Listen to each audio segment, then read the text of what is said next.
She was running towards something. Or maybe she was running away. 23 years later, we still don't know which one it was. But I'm about to tell you a story that will haunt you long after you finish watching this. A story about a brilliant young woman, a mysterious journey across America, and a crashed car found at the edge of civilization with no body inside. This is the story of Leah Roberts, and I promise you, by the end of this, you will never look at a winding mountain road the same way again. If you leave now, you'll miss the truth that investigators have been hiding for over 2 decades. You'll miss the plot twist that changes everything. So stay with me. And if you've ever felt the urge to just disappear, to leave everything behind and start over, you need to hear what happened to Leah. Share this with someone who loves true mysteries, and subscribe right now, because what I'm about to reveal has never been told quite like this. Let me take you back to the year 2000. Bill Clinton was still president. Y2K fears had just subsided. And in Raleigh, North Carolina, a 23-year-old woman named Leah Toby Roberts was about to make a decision that would lead her into the unknown. Leah wasn't your typical missing person. She wasn't troubled in the conventional sense. She was a graduate of North Carolina State University, brilliant and introspective, with a mind that devoured literature and philosophy the way most people consume social media today. Her favorite book was The Dharma Bums by Jack Kerouac, a novel about spiritual searching, about finding meaning through travel, about rejecting the conventional path society lays out for us. She had read it so many times that the pages were worn soft as fabric, the margins filled with her handwritten notes and revelations. But Leah had known tragedy.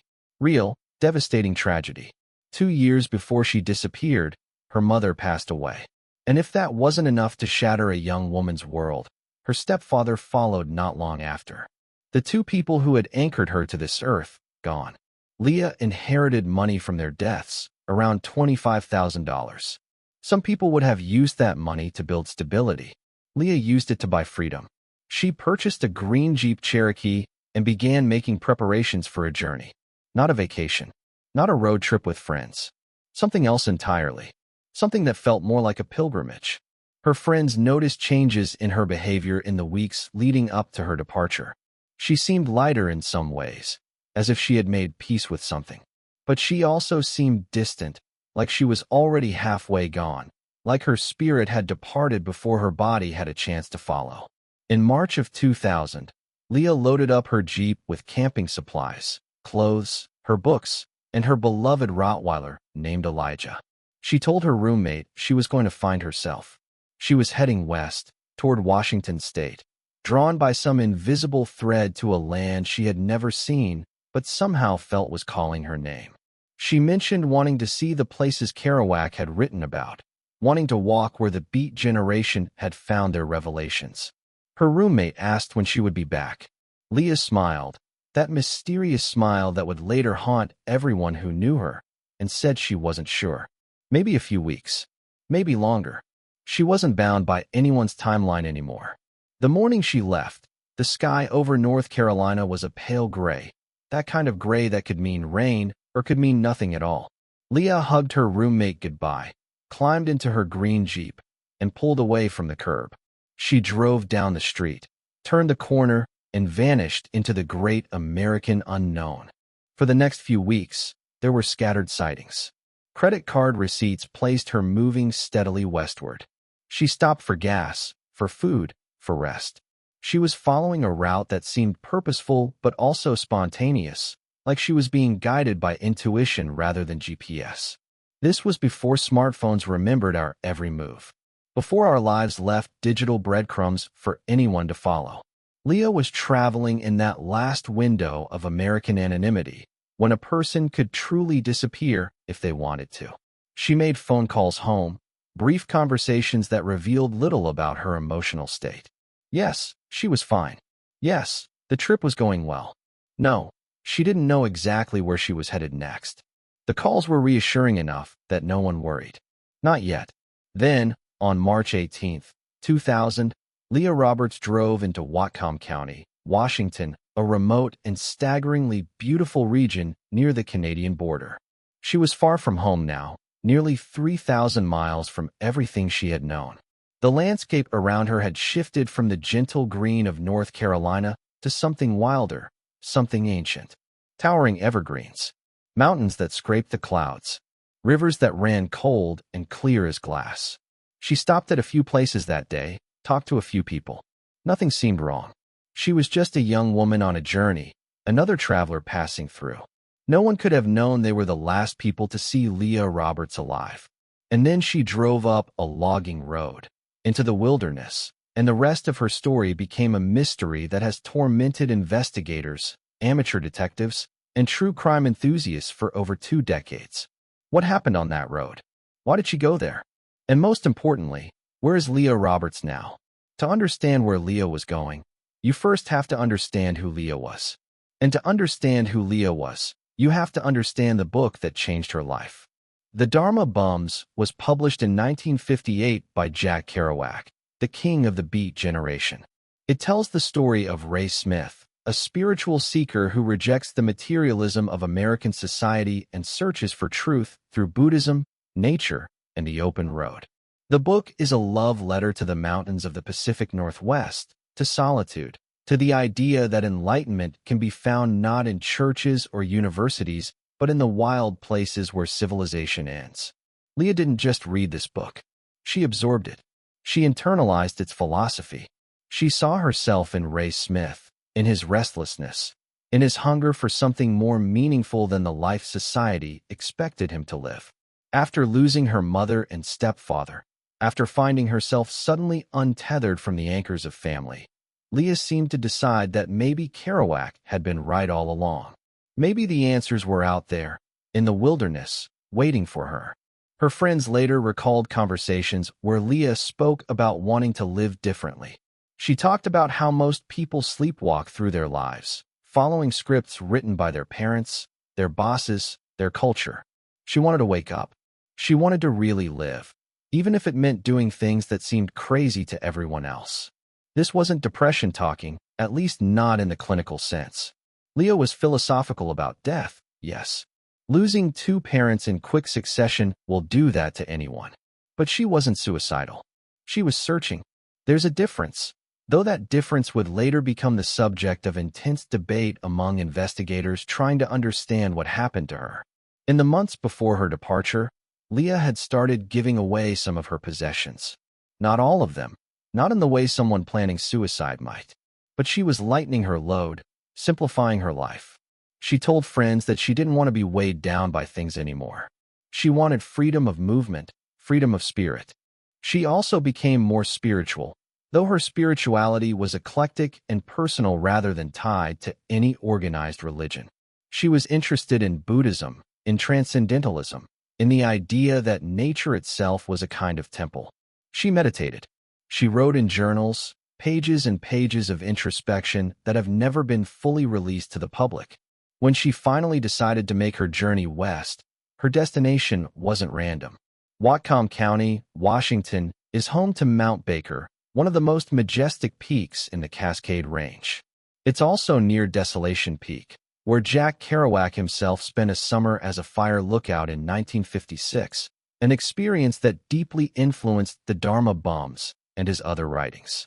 Leah wanted to walk where Kerouac had walked. She wanted to see what he had seen. She believed, perhaps, that standing in those same places might give her access to the same revelations he had experienced. It was a romantic notion, maybe naive, but it was authentic to who she was. Leah Roberts was a dreamer in a world that tries to crush dreamers. The drive from North Carolina to Washington took her through the heartland of America, through small towns and big cities, through flat prairies and rolling hills. She was alone except for Elijah, her loyal rottweiler, a gentle giant who had been her constant companion through the grief of losing her parents. The dog was her anchor, her protector, her silent witness to whatever internal journey she was taking. She documented little of this trip in ways that survive. There are no detailed journals from the road, no letters sent home describing what she saw. Either she didn't write anything, or those writings disappeared with her. What we have are the scattered traces she left behind. Receipts, brief phone calls, the memories of people who crossed her path for only moments. In the days before she reached Washington, Leah seemed to be in good spirits. She called friends and sounded positive, excited even. She was close to her destination. She was close to whatever she had been seeking. On March 17th, she crossed into Washington state. The landscape changed around her, becoming more dramatic, more imposing. The forests grew denser. The mountains grew taller. She was entering a land that still contained true wilderness, places where a person could walk for days without seeing another human being. The next day, March 18th, Leah drove through Bellingham, a small city that serves as a gateway to the wild country beyond. She stopped at a few places, including a supermarket where security cameras captured her image. In the footage, she appears calm, ordinary, a young woman buying groceries for her journey. Nothing in her body language suggests fear or distress. Later that day, she was seen at a gas station closer to the wilderness areas. Again, nothing seemed wrong. She was just a traveler, passing through. And then she drove up Canyon Creek Road, a remote logging route that winds deep into the North Cascades. The road is unpaved in places, treacherous in bad weather, rarely traveled except by loggers and the occasional hunter. It leads nowhere in particular, just deeper and deeper into the forest. Why did Leah choose this road? Was she looking for a camping spot? Was she following directions someone had given her? Was she simply drawn by the beauty of the wilderness around her? No one knows. No one may ever know. What we do know is that at some point on that road, something went terribly wrong. 8 days later, on March 26, 2000, a logging company employee was driving up Canyon Creek Road when he spotted something unusual. A green Jeep Cherokee crashed in a ditch off the side of the road, partially hidden by the surrounding vegetation. The vehicle had gone off the road, dropped about 20 feet, and come to rest against some trees. The logger stopped and approached the vehicle. The driver's side door was open. The engine was cold, had been cold for days. Inside the Jeep, he found Leah's belongings scattered about. Her clothes, her camping supplies, her books including that worn copy of the Dharma Bums. Her dog Elijah was there too, somehow still alive after more than a week in the crashed vehicle, weak and dehydrated but breathing. But Leah Roberts was gone. When investigators arrived at the scene, they found a puzzle with too many missing pieces. The crash itself didn't seem severe enough to have caused fatal injuries. The Jeep was damaged, certainly, but it wasn't destroyed. Someone inside might have been hurt, might have been shaken up, but they would have been able to walk away. Which raised the question, did Leah walk away? The condition of the scene suggested she had survived the initial crash. There was no blood inside the vehicle, no sign of serious injury. Her purse was there, with cash still inside. Her identification was there. Everything that Leah Roberts owned was there except for Leah Roberts herself. Investigators began searching the surrounding wilderness, but this was not easy terrain. The North Cascades are some of the most rugged mountains in the lower 48 states. The forests are dense, the terrain is treacherous, and in late March, snow still covers the higher elevations. Search teams combed the area around the crash site, expanding their perimeter day by day, but they found nothing. No body, no tracks, no sign of which direction she might have gone. The investigation quickly became complicated by the condition of the scene. Remember, the Jeep had been there for 8 days before it was discovered. That's 8 days of weather, of animals passing through, of any evidence deteriorating. If there had been footprints leading away from the vehicle, they were long gone. Here's where things get strange, and I want you to pay close attention because this detail changes everything. When investigators examined the Jeep more closely, they found something that didn't fit the accident theory. The driver's seat had been pushed far back from the steering wheel, much farther than someone of Leah's height would have needed it. Leah was about 5'7". The seat position suggested someone much taller had been sitting there. Had someone else been driving Leah's Jeep when it crashed? Had someone else been with her? There were other anomalies. A basketball was found in the vehicle that friends and family said didn't belong to Leah. She had no interest in basketball, no reason to have one with her. Where did it come from? Did it belong to someone else? Had she picked up a hitchhiker somewhere along her journey? Now I need to ask you something, and I want you to really think about this. Leave a comment below with your answer. If you were driving alone across the country, grieving, searching for meaning. Would you pick up a stranger? Would you trust someone you met on the road enough to let them into your vehicle, into your journey? Think about that. Think about how lonely grief can make a person, how desperate for connection. And then think about what kind of person might take advantage of that vulnerability. The investigation split into two competing theories. The first theory: Leah crashed her Jeep, possibly at night, and wandered away from the vehicle confused or injured. She became lost in the vast wilderness, succumbed to the elements, and her remains are still out there somewhere, hidden in a landscape that keeps its secrets well. This would explain the missing body but not the adjusted seat or the mysterious basketball. The second theory: Leah was not alone. Somewhere on her journey, she had encountered someone else, someone who was with her when the Jeep crashed or someone who found her after. This person may have harmed her, may have moved her body, may have left evidence behind that pointed to their presence. Both theories had holes. Both theories had supporters. And as the days turned into weeks with no resolution, the case of Leah Roberts began to grow cold. Investigators began retracing Leah's journey, looking for any interaction she might have had that could shed light on what happened. What they found only deepened the mystery. In the days before she reached Canyon Creek Road, Leah had been spotted at several locations in Washington state. At some of these locations, witnesses remembered her being alone. But at others, there were troubling suggestions that she might have been in the company of someone else. At a rest stop near the Washington border, an attendant thought he remembered seeing Leah's green Jeep with two people inside. He couldn't be certain, and his memory of the details was fuzzy, but he thought there had been a man with her. Tall, dark hair. He couldn't provide any more description than that. Another witness, at a gas station closer to Bellingham, thought she saw Leah talking to someone in the parking lot. A conversation that seemed intense, maybe an argument, maybe just an animated discussion. The witness hadn't paid close attention, hadn't thought it was any of her business. Now she wished she had looked more carefully. These sightings were maddeningly vague. They might have been real memories, or they might have been constructed after the fact, the mind filling in details that weren't really there. Eyewitness testimony is notoriously unreliable, and investigators knew they couldn't build a case on shadows and maybes. But the seat position in the Jeep bothered them. That was physical evidence, not a fading memory. Someone tall had sat in the driver's seat of Leah's vehicle.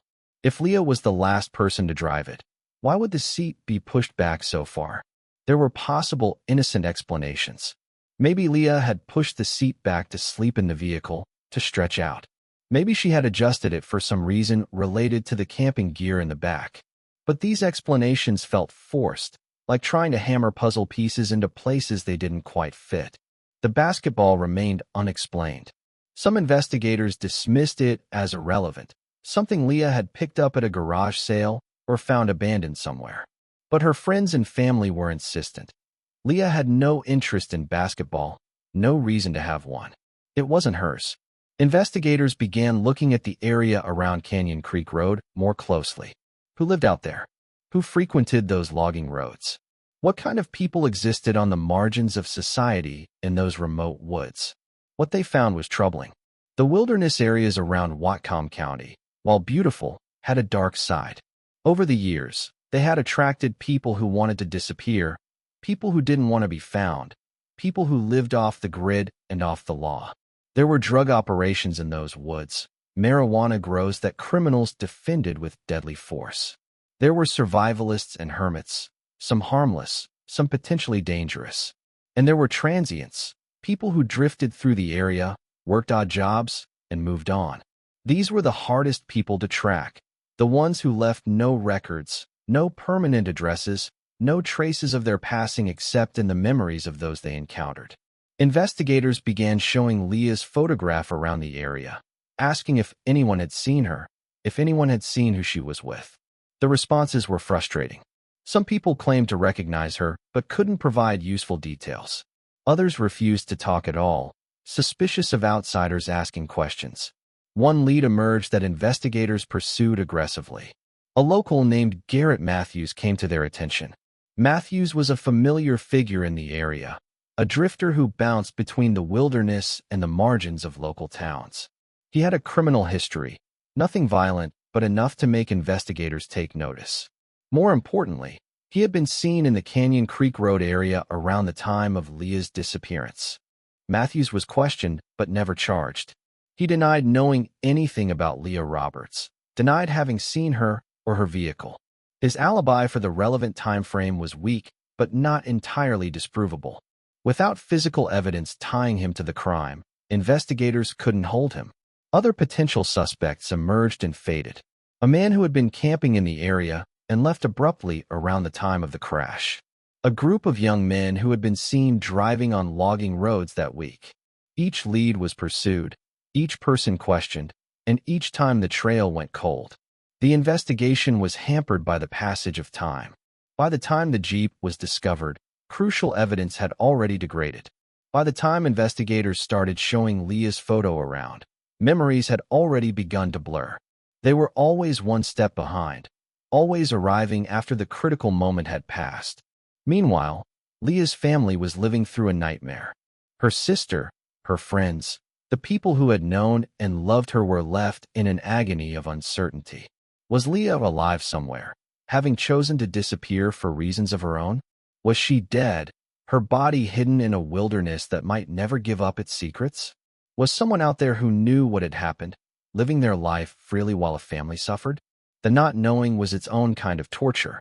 As the official investigation stalled, a parallel investigation emerged. True crime enthusiasts, amateur detectives, and people who had been moved by Leah's story began their own search for answers. The internet was still young in 2000, but within a few years, message boards and forums were buzzing with theories about what had happened to Leah Roberts. Some of these amateur investigators contributed valuable work. They tracked down witnesses that police had missed, they analyzed the available evidence with fresh eyes, and they kept the case alive in the public consciousness when it might otherwise have been forgotten. Others went too far, harassing innocent people who had the misfortune of being tangentially connected to the case, spreading theories that had no basis in evidence, turning Leah's tragedy into entertainment. But out of this chaos, some important details emerged. A researcher named Kim discovered something that had been overlooked in the initial investigation. In the weeks before her disappearance, Leah had been in contact with several people she had met online. These were not romantic contacts, as far as anyone could tell, but rather fellow travelers, people who shared her interest in the Pacific Northwest and the Kerouac mystique. Had one of these online contacts led her astray? Had someone used their shared interests to lure her into danger? The difficulty was that in 2000, online communications were not as thoroughly preserved as they are today. Leah's computer was examined, but not all of her online activity could be recovered. There were hints of conversations, fragments of connections, but nothing concrete enough to follow. Another researcher focused on the mathematics of Leah's journey. They analyzed her credit card receipts, the distances between her known stops, and the timeline of her travel. What they found was interesting. There were gaps, periods where Leah's whereabouts couldn't be accounted for, longer than would be expected if she had been driving steadily westward.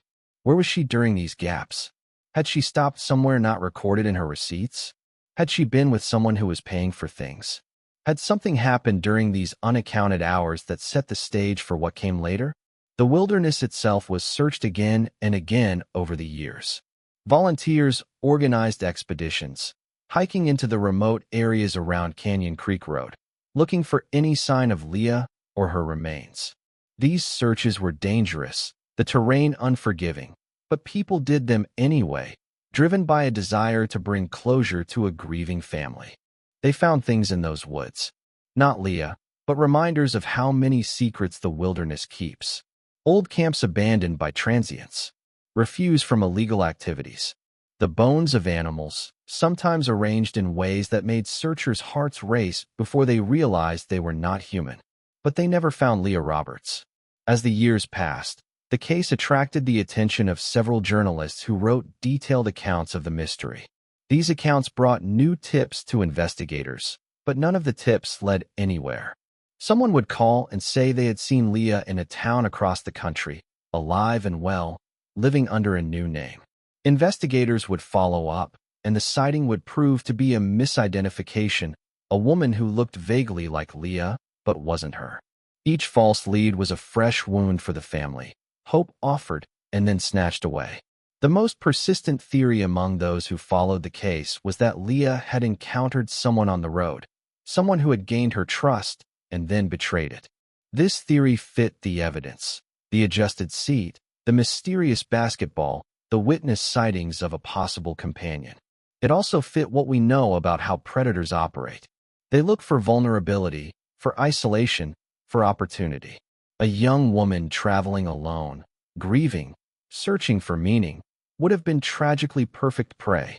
But without a body, without a confession, without physical evidence tying anyone to a crime, this remained just a theory. The truth was still out there, hidden in the vast wilderness or in the mind of someone who wasn't talking. 10 years passed, then 15, then 20. The lead investigator retired. The files were archived. New cases demanded attention. Leah Roberts became a cold case, one of thousands of missing persons whose fate remains unknown, whose families live suspended between hope and despair. 21 years after Leah Roberts vanished, something unexpected happened. A hiker exploring a remote area of the North Cascades, miles from where the Jeep was found, stumbled upon something in a ravine. Bones. Human bones. And nearby, fragments of fabric that might once have been clothing. The discovery was reported, and investigators returned to a case they had nearly given up on. The bones were recovered, carefully documented, and sent for analysis. DNA testing, far more advanced than anything available in 2000, was conducted. The results came back weeks later. The remains were Leah Roberts. After more than 2 decades, she had finally been found. The family that had lived in torment for so long finally had an answer to the most basic question. Where was she? She was here, in the wilderness she had loved, in the landscape that had called to her so strongly. But the discovery raised as many questions as it answered. The location of the remains was significant. Leah's body was found miles from the crash site, far from any road or trail, in terrain so rugged that she couldn't have walked there accidentally while disoriented. Someone had taken her there, had placed her in that remote ravine, had hidden her where they hoped she would never be found. This confirmed what many had suspected all along. Leah Roberts did not simply wander off and die of exposure. She was the victim of foul play. Someone had ended her life and concealed her body with deliberate care. The investigation, dormant for so many years, roared back to life. Cold case detectives began reviewing every piece of evidence with modern techniques. DNA was extracted from items in the Jeep that had been preserved, items that might have been touched by someone other than Leah. Databases that hadn't existed in 2000 were searched for matches. And now, here's where the story takes its turn. Remember Garrett Matthews, the drifter who had been questioned early in the investigation? In the years since Leah's disappearance, Matthews had continued his pattern of drifting, working odd jobs, staying on the margins. But in 2015, he had been arrested for an unrelated crime, and his DNA had been collected and entered into the national database. When investigators ran the DNA from the Jeep against the database, they got a hit. Garrett Matthews. His DNA was found on items inside Leah's vehicle, items he should never have touched if he had never met her. The evidence that had eluded investigators for 20 years was suddenly, unmistakably clear. Matthews was arrested in 2022, now an old man living in another state, apparently confident that he had gotten away with whatever happened on that mountain road so long ago. He was extradited to Washington to face charges. Under interrogation, confronted with the DNA evidence, Matthews finally talked. His confession painted a picture of opportunistic evil. He had encountered Leah on Canyon Creek Road, had offered to help when he saw she was looking for a place to camp. She had trusted him, this kind stranger who knew the area, who seemed harmless. She had let him into her vehicle, had driven with him to a spot he suggested.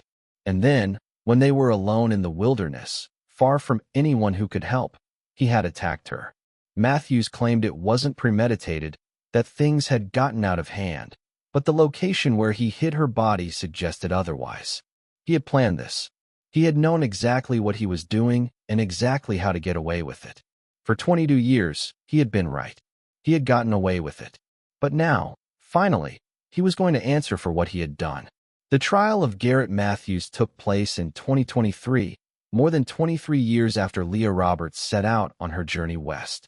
The courtroom was packed every day, with Leah's family in the front row, with journalists documenting every moment, with strangers who had followed the case for years and wanted to witness its conclusion. The prosecution presented their evidence methodically. The DNA, the confession, the location of the body, the witness sightings from 2000 that now made terrible sense. Expert testimony about the nature of predatory behavior, about how Matthews had targeted a vulnerable young woman and exploited her trust. The defense argued that Matthews's confession had been coerced, that the DNA evidence could have innocent explanations, that after so many years the truth was unknowable. They raised doubts wherever they could find them, trying to create enough uncertainty in the jury's mind. But the evidence was overwhelming.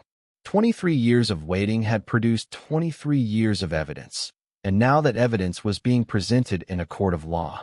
Leah's sister testified, speaking about who Leah had been, about the brilliant young woman whose life had been stolen. She spoke about the decades of not knowing, about the birthdays and holidays spent wondering, about the hope that had gradually faded but never entirely died. She looked at Matthews across the courtroom, this old man who had once been a young predator, and she told him that he had taken something precious from the world.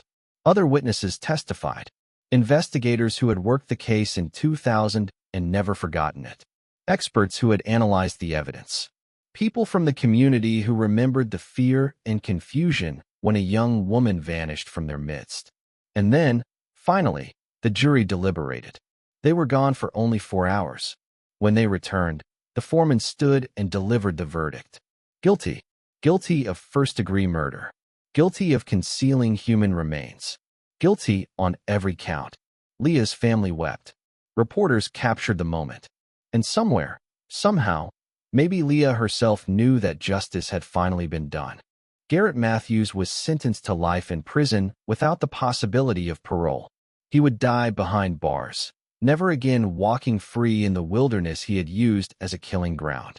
The judge's words were harsh, describing Matthews as a predator who had preyed upon human kindness, who had used a young woman's search for meaning as an opportunity for murder. After the sentencing, Leah's sister spoke to reporters outside the courthouse. Leah went looking for something beautiful, she said. She found evil instead. But today, we found justice. It took too long. It took far too long. But we never gave up, and neither did the investigators who worked this case for 23 years. Leah can rest now. We can begin to heal. The case of Leah Roberts became a symbol of several things. Of the dangers that can lurk in beautiful places. Of the importance of never giving up on cold cases. Of the advances in DNA technology that can solve crimes decades after they were committed. And of the resilience of families who refuse to let their loved ones be forgotten. I began this story by asking whether Leah Roberts was running towards something or running away. Now that we've walked this long road together, I think we know the answer. She was running toward life, toward meaning, toward the kind of spiritual awakening that Kerouac wrote about so beautifully. She was not running from anything except the ordinary, the mundane, the life that society expects us to accept without question. Leah Roberts was a dreamer in the purest sense. She believed that there was more to existence than what most people settle for. She believed that the wilderness could teach her things that universities and cities could not. She believed that by following in the footsteps of her literary heroes, she might find the same revelations they had found. And maybe, in her final moments, she did find something. Not the peace she was looking for, but the truth about human nature, about how beauty and evil can exist side by side, about how trust can be betrayed in an instant. Her story is a tragedy, there's no denying that. A young woman's life, full of promise and possibility, was cut short by a monster who saw her kindness as weakness. For 23 years, that monster walked free while a family suffered. But her story is also a story of justice, of perseverance, of the refusal to forget. The investigators who worked her case never stopped believing that the truth would come out. The researchers and amateurs who kept her memory alive never stopped asking questions. Her family never stopped demanding answers. And in the end, their persistence paid off. Garrett Matthews thought he had gotten away with murder. For 2 decades, he probably felt untouchable, confident that the wilderness had swallowed his crime forever. But he underestimated the power of love, the determination of those who refused to accept injustice, and the inexorable march of technology. In the end, Leah found him just as surely as he found her on that mountain road. Her DNA, preserved for decades, was the key that unlocked his cell. Her memory, kept alive by those who loved her, was the force that drove the investigation forward. Her story, told and retold by people who never even knew her, was the pressure that kept the case from being closed. So what can we learn from Leah Roberts? We can learn that it's noble to search for meaning, but that we must be careful of the strangers we trust along the way. We can learn that justice delayed is not always justice denied, that even the coldest cases can be solved when good people refuse to give up. We can learn that every missing person is someone's daughter, someone's sister, someone's friend, and that they deserve to be remembered and to have their stories told. And we can learn that the wilderness, for all its beauty, is not always a sanctuary. Sometimes it's a trap. Sometimes the peace we're searching for is not to be found in remote places, but in the people who love us, in the communities that support us, in the ordinary life that seems so insufficient until we no longer have it. Leah Roberts' Jeep still exists, preserved as evidence.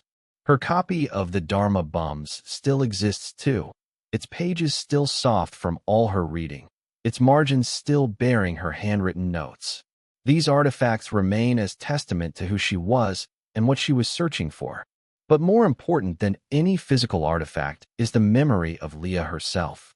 A brilliant young woman, a seeker of truth, a lover of literature and philosophy, someone who dared to live differently, who dared to chase her dreams even when those dreams led her into danger. She deserved better than what she got. But in the end, she got justice. And her killer, who thought he had won, will spend the rest of his days in a cell, knowing that he was caught by the very wilderness he tried to use as a weapon. Leah Roberts sought enlightenment in the mountains. She found darkness instead. But in the end, the light came for her. It just took 23 years. If you've made it this far, you are part of Leah's legacy now. You know her story. You carry her memory. Share this with someone else, so they can know her too. Subscribe to this channel, so we can continue telling the stories of those who deserve to be remembered. And if you ever find yourself on a lonely road, searching for something you can't quite name, remember Leah. Remember her courage. Remember her dreams. And remember to be careful of the strangers you meet along the way. Because the wilderness is beautiful, but it is not always safe. And justice, though it may take decades, eventually finds its way home.